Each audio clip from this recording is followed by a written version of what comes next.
السلام عليكم ورحمة الله تعالى وبركاته. كيف حالكم؟ لاباس عليكم؟ بخير وعلى خير؟ صحتكم لاباس؟ كلشي لكم وعداك. نتمنى انكم تكونوا في اتم الصحة والعافية ان شاء الله، وتكونوا بخير وعلى خير يا ربي الرحمن الرحيم. اليوم جينا نهضر معكم على فيديو جديد ديال الراديو القرون اللي كنقولوا حنايا بالدارجة ديالنا المغربية، وبالحقيقة الاسم ديالو هو أشعة الصبغة.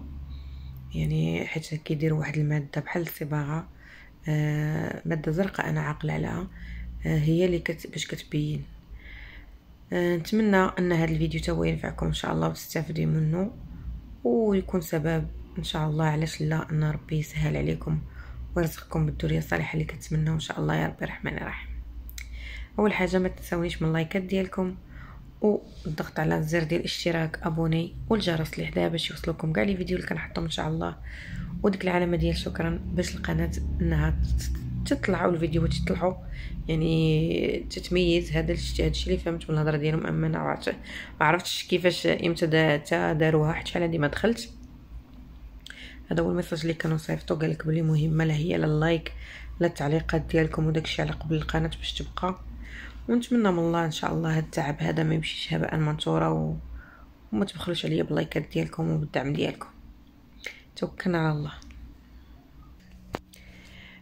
تصوير الرحم بالصبغه او كما كنقولوا حنايا الراديو ديال القرون هو واحد الاجراء يعني عادي، فحص كيتعطى للسيدات اللي تاخروا في الانجاب، تاخروا في الحمل، باش الطبيب كيتاكد ان الامور عندهم كلها مزيانه، يعني وان ما عندها حتى شي مشاكل لا في الرحم ديالها ولا في قناه الفالوب ديالها. وهو يعني واحد المساله اللي كدار في دقائق معدوده، يعني ما كياخذش وقت بزاف. هو حقا كتحسي بواحد شويه ديال الالام، حيت على حسب كل وحده كيفاش الالم كيفاش كتحسي. اللي بوحاطيه راه غتحس فيه بزاف، واللي كصباره شويه راه ما غتحسش بيه بزاف. انا تقربي اللي كاين حدايا ماشي مهم، ماشي مشكل. باش نقول لكم، هو تقريبا تقدري تقولي بحال واحد النوع من الاشعه كيشخصوا بها المشكل اللي كاين عند هذيك السيده. كيفاش غنقدر نقولها لكم؟ كتمشي عند الطبيب ديالك اختصاصي او لا عام، نهضر معكم عادي. اللي ما فهمتش شي حاجه تخلي لي السؤال ونشرح لها ان شاء الله. كتمشي عند الطبيب ديالك سواء عام او اختصاصي، بعد متابعه وديريها، جربي هاد الوصفه، هاد كلومي، جربي بروليفين، جربي هادي. ملي تدوز واحد المده محدده اللي ما عرفتش 6 شهور ولا 9 شهور على حساب، شوف هو شحال يبقى شادك يديك ويجيبك. حيت ضروري كيتبعوا معك الاجراءات ديال انك تاخذي الحبوب هما الاولين، عاد من موراها كيبداو معك الابر، عاد من موراها كيبداو معك فهادشي ديال الراديو وهاد المسائل. انا دابا جيتك من الاخر باش تفاديا انك تبقاي مطوله في الفانيد ومطوله في الادويه، تبقاي تسرطي هكاك وتضري الجسم ديالك. من الافضل ان هاد المسائل هادي تحيديها لك من الديبار وتهني راسك. هذا موضوع اخر دابا نهضر معكم فيه. ملي كتوصلي للمرحله اللي خاصو يتاكد ان القرون ديالك سالكين، ما فيهم التصاقات، ما فيهم ما محبوسين، ما عندك تشوه خلقي، يعني ما تزاديتيش خليقه، عندك شي مشكل، يعني تقدري تزادي قرن لا، تقدري تزادي قرون ديالك صغيورين، تقدري تزادي يعني اي حاجه تقدر تطيح لك في بالك ديال انك تزاديتي خليقه. يعني اي حاجه خليقه ديال الله، بحال شي توحيمه حنا كنقولوا، ولكن هي كتكون خليقه تزاديتي بها خليقه كتعيشي بها عادي، ما تتحسي حتى شي فرق. ولكن الا كانت ماشي في الحجم الطبيعي ديالها كيتسببوا مشاكل من بعد. يعني بحال هذه المساله ديال ان البويضه خاصها واحد الحجم معين في قاله فالوب باش تدوز من المبيض حتى الرحم، وفي ديك الطريق اللي هي دايزه من المبيض حتى للرحم كتلقى مع الحيوان المنوي، تما فين كيلقحها في قناه فالوب، وتما كتبدا كتقسم وكتدير حتى كتوصل الرحم على شكل مضغه وتلصق في جدار الرحم باش تولي جنين ان شاء الله، طفل من بعد ان شاء الله. فهذا هو السبب الرئيسي علاش كيعطيك هاد الاشعه ديال الصبغه اللي هي الراديو ديال القرون. كيعطيهم لك باش كتمشي كديريهم كيكتشفوا بعدا باللي الرحم ديالك نقي ما فيه حتى شي مشكل، تيكتشفوا باللي المبيضين باللي قنوات فالوب عندك مسرحين، لا اليمنيه ولا اليسريه. حيت هما شنو كيديروا لك؟ كتمشي، انا درتها في لا كلينيك ديك الوقيته، يعني قال لي الطبيب خاصك ديرها في شي بلاصه اللي مزيانه وهادي وانا ما كنديرهاش. صافي صيفطوني واحد لا كلينيك كاين في الرباط، مشيت درتها فيه، والصراحه تعاملوا معايا مزيان بزاف بزاف. يعني الناس خبره، والناس ما شاء الله عليهم. على حساب اللي وقع معايا انا، نقدر ما عرفتش كل وحده شنو في البلاصه فين ديرها. فاش دخلت استقبلوني، دخلوني لواحد لا شومبر، هضر معايا داك الطبيب قال لي ها كاين وكاين، يعني ما تخافي ما شي حاجه، راه غندير لك غتحسي بشويه الالم ملي غنبغيو نجبدوا الرحم شويه، باش حيت كيديروا واحد لاباراي باش كيجبدوا لك الرحم باش كيطلقوا ديك سميتها. هذا الشيء غتحسيه. قال لي انا ما غنديروا لك لا بنج لا حتى شي حاجه، باش الامور كلها دوز ناتوريل. صافي قلت لي انا ما بغيت لا بنج لا والو، ديك الساعه باقا ما عمرني ما ولدت ما والو، يعني باقا ما ولدت زعما بسيزاريان. وديك الفكره ديال اني ندير البره ديال الظهر وهذه وديك كل كتخالعاني. قلت لي انا ما بغيت لا بنج لا والو، غادي نصبر، وفريمون صبرت. ولكن يعني من بعد صافي يعني الامور كتكون بخير، ما عليناش. صافي هزوني، حيدوا لي حوايجي، حيت حوايجي في ديك لا شومبر، خليت حوايجي تما مع راجلي، ومشيت مع البنت داتني لهاديك البلاصه ديالت فين غندير الراديو هاد الاشعه هادو. دخلت لديك البلاصه لابسه داك اللبس ديال لا كلينيك، تكيت تمايا. جات البنت دارت داكشي اللي خاصها دير من التحت، قادت الامور، دارت واحد لاباراي باش شدات الرحم، ودارت المسائل كلها. ويجي واحد السيد طبيب معاهم، وداكشي اللي هو اللي خاص بديك الحقنه ديال ديك الصبغه. ويقول لي رخيفك النفس، ترخاي كلشي هادي، يديا مسرحين، المسائل مسرحين، ما حامله ما والو، لا ما حامله ما والو. سولوني شحال من سؤال بعدا في سميتو.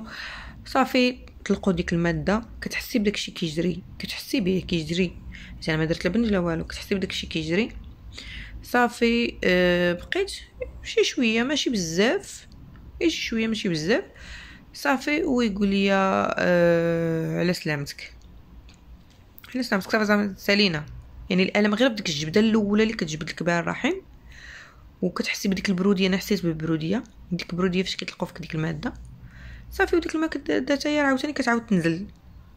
صافي درت حاجه واحد بحال اولويزا. صافي لبستها، مشيت لا شومبر ديالي. كنت حسيت بالحريق ديك الساعه مع ديك جبد وهادي، حسيت بشويه ديال الحريق ملي خرج داك الشيء. مشيت لا شومبر ديالي، من جاني الحريق جابوا لي واحد الفانيد سباسفون، هو راه غوز من الداخل هو الداخل غوز، والكلبكيه بيضاء ومكتوبه بالغوز. زوين هذاك الالم، فيه القويلبات، فيه الفانيد، بجوجهم جرباهم، بجوجهم زوينين بزاف. خديت منه واقيلا جوج، خديت منه جوج. صافي وخلاوني في لا شومبر اللي كانوا عطاوني. قال لي حتى ترتاحي هنايا، هانتي ساعه ساعتين 3 سوايع ترتاحي على خاطرك، باش سيري. صافي راجلي مشى قاد الوراق قاد المسائل، انا بقيت متكيه تما. دوك السباسفور خاني، ترخيت المسائل كلها. الريزولطا ما عقلتش واش خديتها ديك الساعه ولا من بعد، والله ما عقلتش 100%. ولكن واقيلا من بعد ماشي ديك الساعه 100%. واقيلا من بعد، واش الغد ليه ولا في العشيه، حتى انا مشيت في الصباح ما عقلتش. ما عليناش. صافي خرجت الريزولطا، ديتها لواحد الطبيبه كنت متبعه معاها، شافتها قالت لي كلشي مزيان. عقلوا على هاد الراديو ديال القرون، قالت لي كلشي مزيان، ما عندك حتى شي حاجه. هذا الراديو ديال القرون درتو 2006 ولا مع 2007. في 2013 عاد مشيت عند واحد الطبيب اختصاصي، حتى هو الطبيب اللي كنت متبع معاه هي اختصاصيه، وقالت لي ما فيه والو.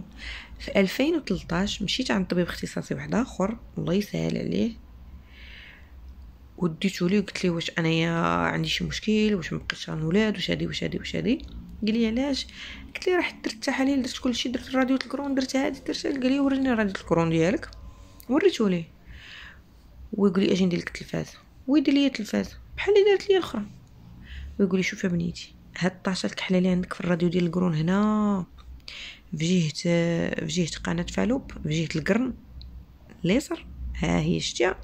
قال لي تما عندك واحد الحيمه، انا قال لي شك 100% عندك واحد الحيمه تما.